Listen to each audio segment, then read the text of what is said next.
চীনের মঙ্গোলিয়ান অঞ্চলে অনুষ্ঠিত হল এক বিরাট শোভাযাত্রা। হাজার হাজার নারী পুরুষ রং বেরঙের পোশাক আর মুখোশ পরে এই শোভাযাত্রায় অংশ নেয়। এই শোভাযাত্রায় অংশ নিতে দেশের বিভিন্ন অঞ্চল থেকে নানা জনগোষ্ঠীর মানুষেরা তাদের ঐতিহ্যবাহী পোশাক আর মুখোশ পরে এসেছিল।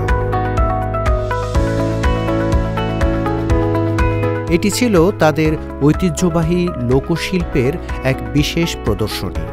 এই কুচকাওয়াজে প্রায় 1000-এরও বেশি লোকশিল্পী এবং সাংস্কৃতিক ঐতিহ্যের উত্তরাধিকারীরা নেচে গেয়ে আনন্দ করে দর্শকদের উৎসবটির পরিবেশনা করেন। দর্শকেরাও অংশগ্রহণকারীদের সাথে এই শোভাযাত্রায় অংশ নেয়।